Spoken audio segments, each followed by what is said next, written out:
What it do and how you living? We back. So the last video that we did was me doing the brakes on this, but as you can see, stuff is a lot different. I've been working and I haven't been filming all of it, but I've been trying to get stuff done. So let's go over what I did since the last video. So the brakes are on, but the works are on too, because I wanted to get it to roll. And that's because I started adding the rest of the suspension stuff. So this right here is an aluminum lower control arm with an adjustable billet lollipop.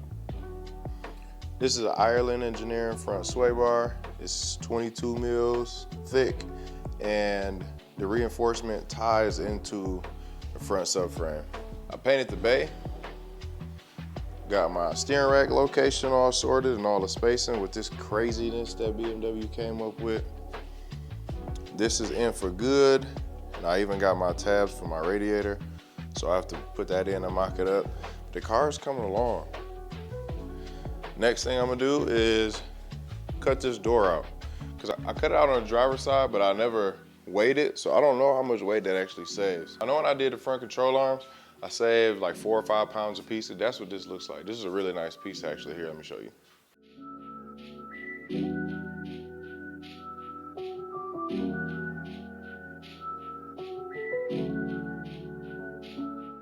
These are aluminum replacements for the steel lower control arms. The lollipops obviously came from Garagistic, and it saves, I think, like 6 pounds total.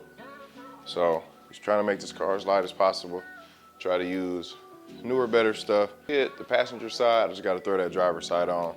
I didn't put it on so then that way I could show you what it looks like before it goes on. What else? So I also got a rear sway bar that matches from Ireland Engineering. It's 19 mils. It also has like billet supports or whatever, and it ties into the trunk and into the factory spot. So that should be a lot beefier and rigid too. It's hard to see into there, but I'll get a light and show you one of these days. Another thing I did was I'm trying to make my own front wide body fenders because I didn't like any of the ones that I could buy. So this is like 2 fenders put together, and I made this cutout to help evacuate all of the air. And if you look from the top, hard to see, but it's a bit wider than how it is factory. So to get this to fit, I definitely need to roll and pull this and get one more piece of sheet metal to fill out this square. But this will be all bondoed in and whatnot. But that's gonna be sweet when it's done too. In the engine department, I had a good buddy of mine, Brendan, make me an adapter plate to run a Mark IV Jetta 18T intake manifold on my M42. You can't even hardly tell it's there unless you like looking for it. But it's a aluminum plate here that's port matched to the head on one side, port matched to the manifold on the other side that will allow me to accept it. So this is gonna be sweet. And then there's a Euro only throttle body that came on E30s that has almost the same bolt pattern as the 18T. So then that way my TPS and everything still be the same. I still need to take both of these apart and figure out which one I'm gonna use for startup and just to get it going so I can get everything around it situated. So that'll be soon, but yeah, we're getting somewhere with those two. But as far as today goes, let's see how much weight we're gonna actually save. So I can weigh this full door, and then I can weigh the door that I already gutted.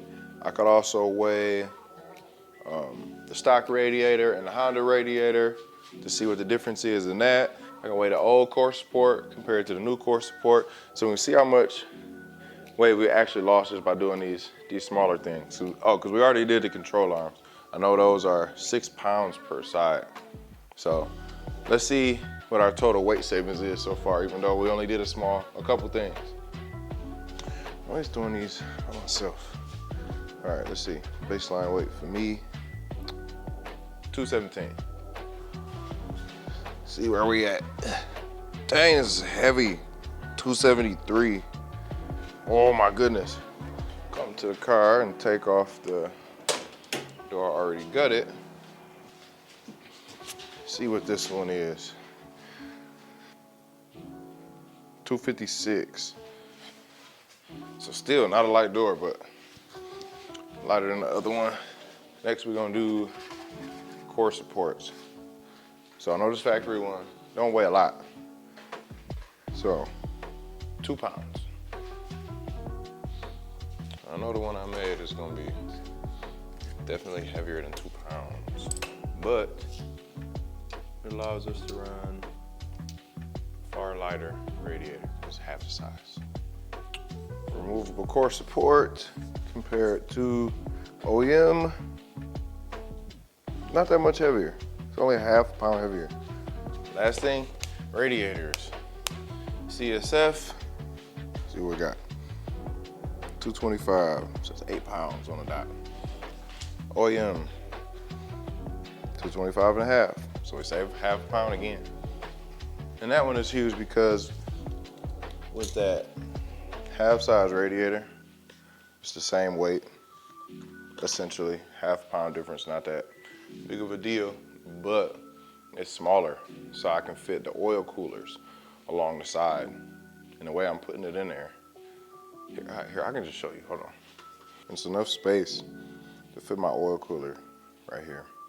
So it's to where the OEM one takes up this whole area.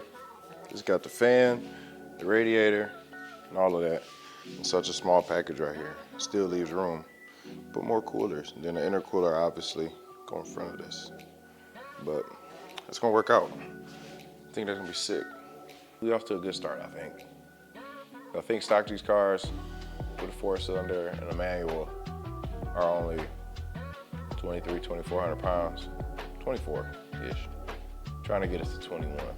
So we already almost shaved 100 pounds. So doing pretty good. Not to mention we got a carbon trunk that only weighs 6 pounds. I forgot to weigh the other one, the OEM one. That's gonna be an even more weight saving. So we're probably close to 100 pounds that we done saved already. But yeah, that's just a quick update. We keep going. We keep trying to see what we can get done on this nugget behind me.